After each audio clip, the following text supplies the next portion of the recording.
Greetings, children of the screen. Your friendly neighborhood nerd scum here once again with another Quick Thoughts video. This time focusing on The Curse of Brimstone out of DC's New Age of Heroes.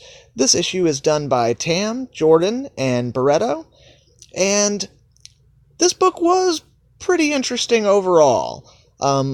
So basically this book opens up on a small town called York Hills where we meet Joe Chamberlain, a young man who drives a beat-up car, and his poor sister works at the local cafe while also trying to get through nursing school and pay the bills for her family because not long ago her father, who was a worker, I believe, for the coal mine, because this is a coal mining town, or at least it was before the town started to decline.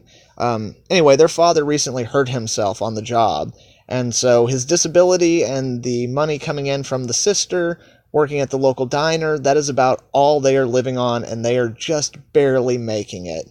So this kid Joe, he feels very put upon, like he used to love his small town, and now it's dying. It's become a place that people leave, instead people come to. And that really pisses him off, and you also see as he interacts with the sheriff that he's clearly got into some run-ins with the law, and, you know, we don't get a whole lot of backstory on that, so I'm not sure if that is after his father's injury or before his father's injury. Either way, it's not helping with his emotional or his psychological state. As we move on, we then follow the police officer as he basically pulls over a car for speeding, and, like, some crazy stuff happens, and he gets turned into a copsicle, basically. And then, not long after that, we see that, like, Annie is short on cash for her tuition, and it really pisses Joe off, and he gets into a big fight with his dad, who loaned out some of their money, which is why, you know, they don't have it anymore. His dad loaned it to a friend who then also got hurt, and Joe's just like, we're never getting it back. We are screwed. And he just kind of bolts. And of course, this piece of crap truck breaks down on him in the middle of nowhere. And he has this nice little funny moment where he's like, you know, I always thought I was going to die in York Hills, but I didn't think I was going to die this damn soon. This stupidly, like freezing to death because my freaking truck broke down. And about that time, the same car that the cop pulled over earlier cruises up and says, Mr. Chamberlain, you look like you could use some assistance. So Joe, not being freaked out by this at all, gets into the car with the gentleman, and he's like, do I know you? And basically, the gentleman says that he is a representative of a company that wants to come to York Hills and revitalize it, give it something special, make it the kind of place that no one's ever seen before, and that he is fully empowered by his home office to do whatever needs to be done in order to find operatives or like people working who are from the community who like can work within the community and, you know, help affect change and help basically set up all the things necessary for when the home office wants to come and set up a permanent, a permanent like office, a permanent location there.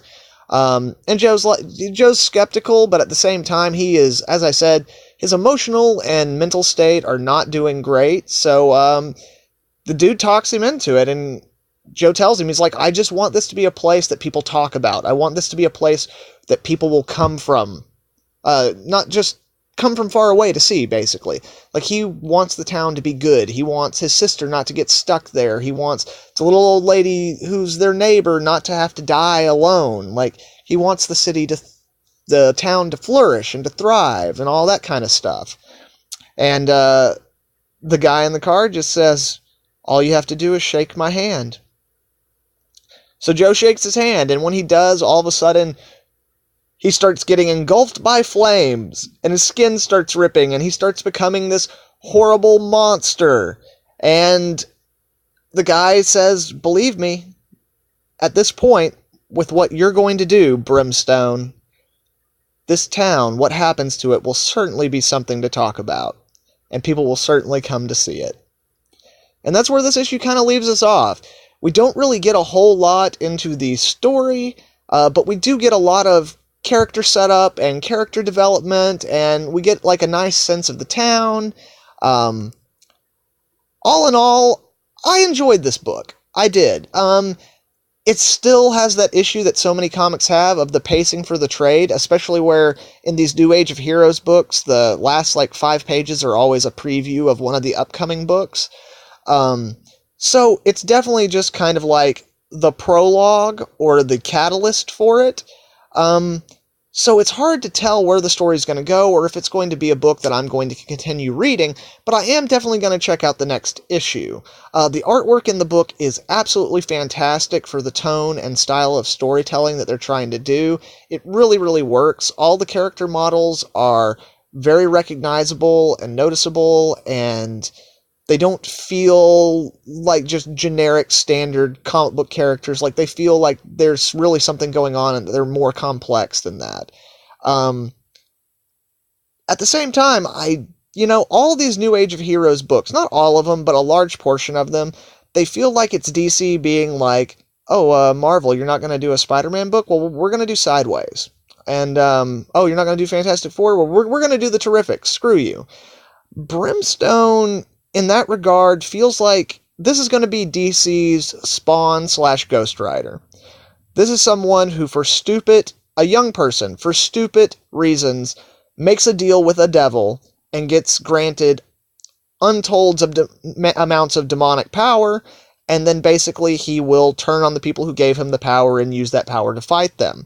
Which, while again, there's at least 2 major archetypes you can relate it to, it's still a cool and fun concept. It's still something that, like, even when you're not talking about demonic stuff, like, in sci-fi, there are always the guys who get, like, upgrades from some company, and then, like, the company's bad, so they turn on the company, and, like, yeah, it's a trope, but it kind of worked for me. Anyway, like I said, guys, overall, I enjoyed this book. I'm not 100% if it's a book I'm going to keep getting, but I will check out the next issue. All in all, this book for me, this issue, it was right in the middle. So, as I said before with these quick thought videos, now I am going to start doing a rating system, so this one will be the first one. Because this book was right in the middle this week, this book is going to be getting 2 out of 5 GGs. Right on, guys. Thank you very much for watching this video. Those were all just my thoughts.